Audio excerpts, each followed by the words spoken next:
మరణాత gospel ministry సమర్పించు మరణాత మధుర స్వరం అనే ఈ కార్యక్రమానికి ప్రేమపూర్వకముగా మిమ్ములను ఆహ్వానించుచున్నాము. ఇప్పుడు ఒక ప్రత్యేక మధుర గానాన్ని విందాము.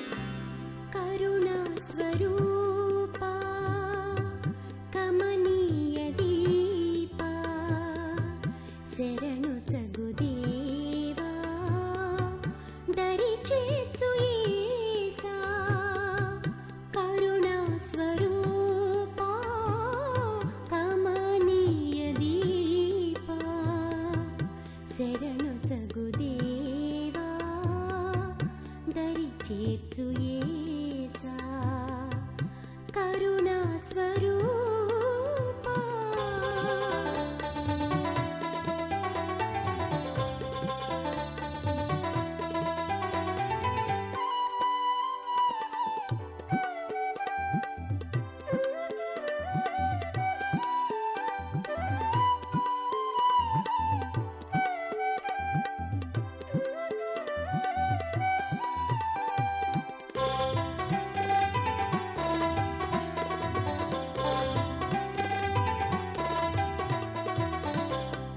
సుడిగాలిగాని జడివాననైనా బడబాగ్నిలోన నడి సాంద్రమైనా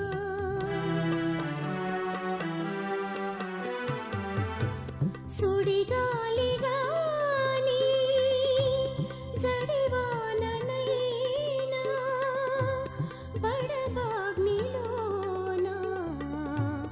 నడి సాంద్రమైనా విడిపించి కడకు నడిపించు ప్రభువా ప్రణుతింతునయ్యా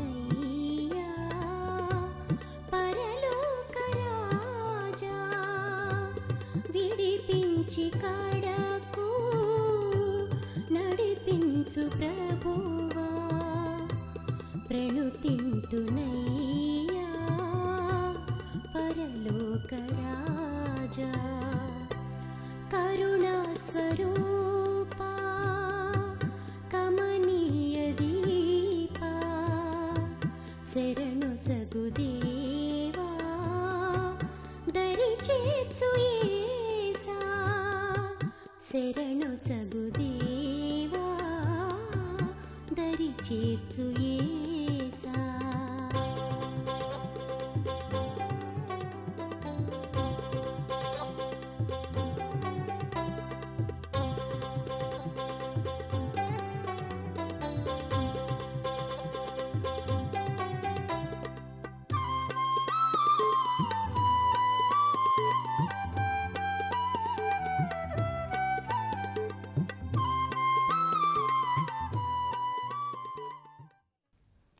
ఈనాటి కార్యక్రమములో శ్రీమతి రెవరెండ్ డాక్టర్ లిల్లీ డానియల్ గారు దైవ సందేశాన్ని వినిపిస్తారు.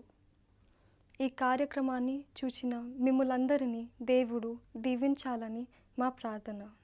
ప్రేక్షకులందరికీ యేసుక్రీస్తు నామమున శుభములు తెలియజేయుచున్నాను. ఈ ఉదయకాలం మీ అందరితో కలిసి దేవుని వాక్యాన్ని ధ్యానించడానికి ప్రభువారు ఇచ్చిన తరుణం కొరకే వందనాలు చెల్లిస్తూ ఉన్నాను. యెషయా గ్రంథము 43వ అధ్యాయం 1వ వచనాన్ని ధ్యానం చేద్దాం. భయపడకుము, పేరు పెట్టి నేను పిలిచి ఉన్నాను, నీవు నా సొత్తు. చిన్న ప్రార్థన. పరిశుద్ధుడా నీకు స్తోత్రములు. కొన్ని నిమిషాలు నీ స్వరాన్ని నీ ప్రియబిడ్డలకు వినిపించండి. దుఃఖములో, బాధలో, వ్యాధిలో, నిందలో, అవమానములలో, తొందరలలో, కలవరములో, అనారోగ్యములో, మరణ పడకలో ఎవరున్నప్పటికీ వారితో మీరు మాట్లాడచ్చు ఉన్నందుకే నీకు వందనాలు చెల్లిస్తున్నా. ఈ మాటలు వారిని తెప్పరిలా చేయనట్లుగా చేయమని యేసు నామమున అడుగుచున్నాము తండ్రి, ఆమెన్. భయపడకము అనే మాట బైబిల్ గ్రంథంలో 366 సార్లు వ్రాయబడి ఉంది. లీఫ్ సంవత్సరమునకు 366 దినములు, అనగా దినమునకొక్క మారు భయపడకము, నేను నీకు తోడై ఉన్నాను. ఒకవేళ ఈ దినము నీ భర్త నీకు తోడుగా లేరేమో, నీ భార్య నీకు తోడుగా లేదేమో, నీ బిడ్డలు నీకు తోడుగా లేరేమో, నీ ప్రాణ స్నేహితులు నీవు నమ్మిన వారు నీకు దూరమై వెళ్ళిపోయారేమో, కానీ ప్రభువారు నీతో చెప్పుచున్న మాట, నేను నీకు తోడై ఉన్నాను. ఎవరు నీకు తోడు ఉన్నా లేకపోయినా నేను నీకు తోడై ఉన్నానని ఆయన అభయం ఇస్తున్నట్లుగా ఈ మాట మనకు కనబడుచు ఉంది. భయపడకము, భయపడకము. ఈ భయం అనేది భయంకరమైన రోగం. భయం వలన ఎక్కువ భయం ఉంటే టీబీ అటాక్ అవుతుందంటారు. భయం వలన ఏ పనిని మనము చేయలేము, ముందుకు వెళ్ళలేము, దేనిని సాధించలేము. ఈ భయం అనేది సాతానుడు పెట్టే ఆయుధం. చాలామంది ముందుకు రాలేరు. భయముతోనే వారి జీవితాలను గడుపుతూ ఉంటారు. మాట్లాడాలంటే భయం, సాక్ష్యం చెప్పాలంటే భయం, పాటలు పాడాలంటే భయం, ప్రార్థన చేయాలంటే భయం, నలుగురికి సువార్తను చెప్పాలంటే భయం. ఈ భయం అనేది సాతానుడు మనకు పెట్టినటువంటి వ్యాధి అని చెప్పచ్చు. కనుక అందుకే యేసు ప్రభువారు భయపడకము, భయపడకము, నీవు నా సొత్తు, నీవు నా సొత్తు, నువ్వు సాతాను సొత్తువు కాదు. ఎప్పుడైతే నువ్వు నా పైన ఆనుకుంటావో, ఎప్పుడైతే నువ్వు నా చిత్త ప్రకారం జీవిస్తావో, ఆ దినము నుండి నీవు నా సొత్తువే. ఎప్పుడైతే నీ పూర్ణ హృదయముతో పాపములను ఒప్పుకొని బాప్తిస్మము పొందుతావో, ఆ వాగ్దాన ప్రకారము జీవిస్తావో, ఆ దినము నుండి నీవు నా సొత్తువే. ఎవరైనా నిన్ను ముట్టుకుంటే నా కనుగుడ్డును ముట్టుకున్నట్లే అని ప్రభువారు సెలవిస్తూ ఉన్నారు. కనుక మనం ఎందుకు భయపడాలి? మనం ఆయన సొత్తుము, మనం ఆయనకు చెందిన వారము. మనము సాతానుకు చెందిన వారము కాదు, మనం ఏ మనుషులకు చెందిన వారము కాదు. మనం ఆయనకు చెందిన వారమైనప్పుడు మనము దేని విషయంలో కూడా భయపడవలసిన అవసరత లేదని మీకు మనవి చేస్తున్నాను. ఆదికాండము 28వ అధ్యాయము 15వ వచనములో యాకోబు దీవెనలన్నీ పొందుకొని పారిపోతూ ఉన్నప్పుడు ప్రొద్దు క్రింకిన వేళ అతడు ఒక రాయిని తలగడగా పెట్టుకొని పండుకొని ఉన్నాడట. ఆ సమయంలో దేవుడు అంటున్నాడు, నేను నీకు తోడై ఉండెదను, నువ్వు వెళ్ళు ప్రతి స్థలములో నేను నీతో ఉంటాను, నిన్ను క్షేమంగా తిరిగి నీ స్వదేశమునకు తీసుకొని వస్తాను. నేను నీకు తోడై ఉండెదను అంటే ఇది ఫ్యూచర్ టెన్స్ లాగా కనబడుతుంది. ఆయన ఇప్పుడు తోడుగా ఉంటారు, గతంలో తోడుగా ఉన్నారు, రాబోచున్న దినములలో తోడుగా ఉంటారు. తోడై ఉండెదను పర్మనెంట్ ప్రామిస్ ఆయన మనకిచ్చినట్లుగా చూస్తూ ఉన్నాం. ఆయన తోడుగా లేనట్లయితే మనం ఎప్పుడో నశించిపోయేవారము. మన కష్టములలో, మన నష్టములలో, మనకు జరిగినటువంటి భయంకరమైన యాక్సిడెంట్స్లో, నేను ఒకసారి భయంకరమైన కారు యాక్సిడెంట్కు 2 times గురవటం జరిగింది. ఒకసారి భయంకరంగా కారు 3 పల్టీలు కొట్టి ఫినిషింగ్ వైర్తో బ్యాలెట్ను లేపి పొలంలో ఎక్కడో ఆగిపోయింది. నా ఒడిలో నా చిన్న కుమార్తె, 3వ కుమార్తె 3 నెలల బేబీ ఉంది.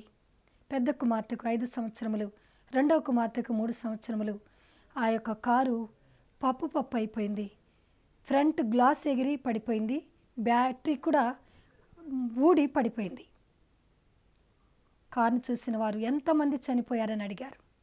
కానీ మాకు కొంచెం ఒక ఎముక కూడా 34వ కీర్తన 7వ వచనములో ఆయన దూతలు మాకు తోడుగా ఉండి రక్షించినట్లుగా, అలాగే 34వ కీర్తన 20వ వచనములో ఎముకలలో ఒక ఎముక ఇరుగదన్న వాగ్దానం ప్రకారముగా దేవుడు మా ఎముకలను ఇరగనివ్వలేదు.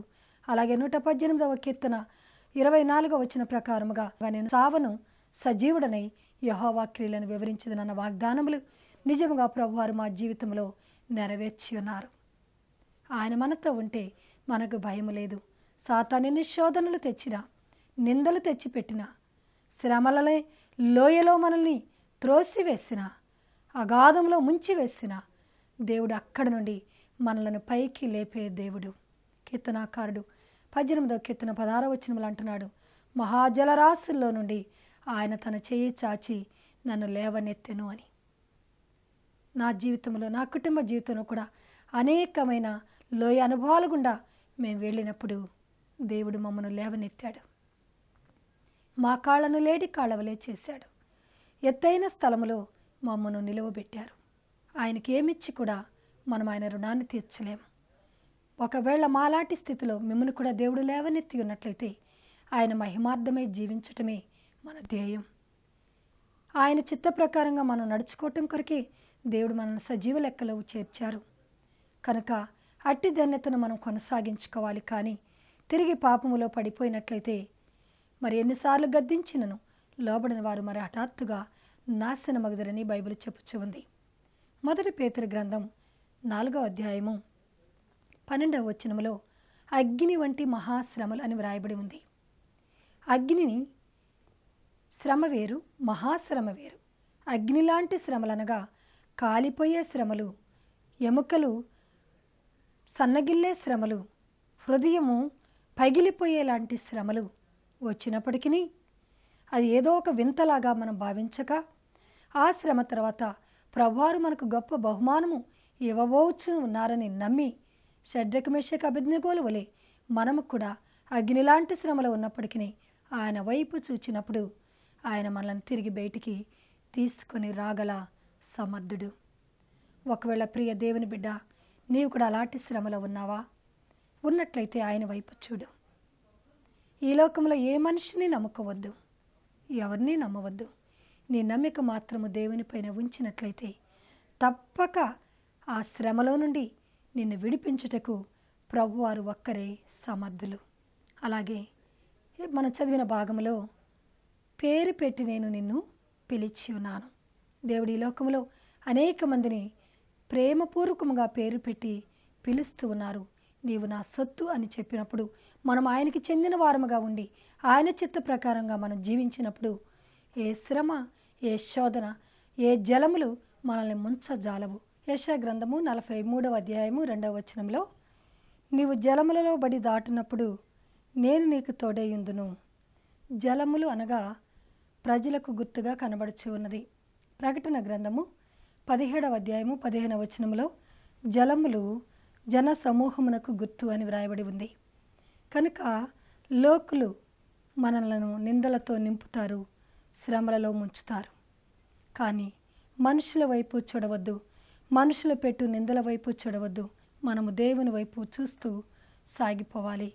పేతురు గారు కూడా యేసు ప్రభువారు సముద్రం మీద నడిచి రమ్మన్నప్పుడు సముద్రము లోకమునకు సూచనగా ఉంది. యెషయా గ్రంథము 57వ అధ్యాయంలో మనం చూసినట్లయితే సముద్రము లోకమునకు సూచనగా ఉంది.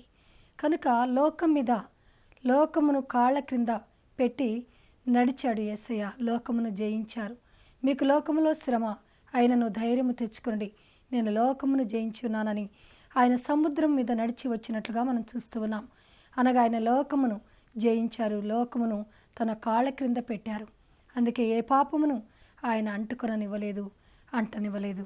అలాగే పేతురు గారు కూడా యేసు వైపు చూస్తూ నడిచినప్పుడు సముద్రములు అనగా చక్కగా నడిచారు. కానీ ఎప్పుడైతే క్రిందకు చూచాడో అనగా లోకం వైపు చూచాడో మునిగిపోసాగాడు. ఎవరు అతనిని ముంచలేదు, కానీ ఆయనే మునిగిపోసాగాడు. అలాగే మనం కూడా లోకం వైపు, లోకుల వైపు చూస్తే మనం ముంచబడతాం. యేసు వైపు చూస్తూ నడిచినప్పుడు మనం చక్కగా నడిచి వెళ్ళిపోతాం. కొలసీలకు రాసిన పత్రిక 3వ అధ్యాయం 1వ వచనంలో పైనున్న వాటి యందే మీ మనస్సును ఉంచుడి, లేక పైనున్న వాటిని చూడుడి అని వ్రాయబడి ఉంది.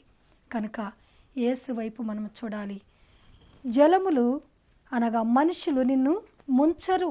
ఒకవేళ వారు ముంచాలని చూచినా నేను నీకు తోడై ఉన్నాను గనుక ఎవరు కూడా నిన్ను ఏ హాని చేయలేరు.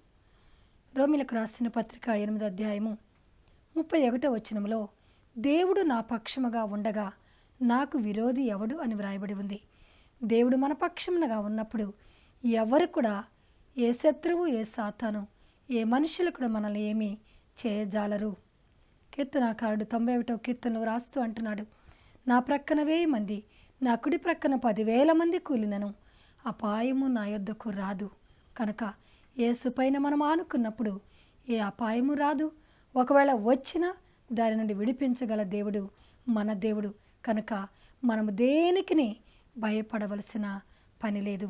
అలాగే ద్వితీయోపదేశకాండము 28వ అధ్యాయము 66, 67 వచనాలు మనం చూచినప్పుడు, నీవు రేయి పగళ్ళు భయపడుదువు, ప్రతి దినము ప్రతి క్షణము భయముతోనే బ్రతుకుతున్నాం. భయం అనేది సాతాను మనకు వేసిన బాణము.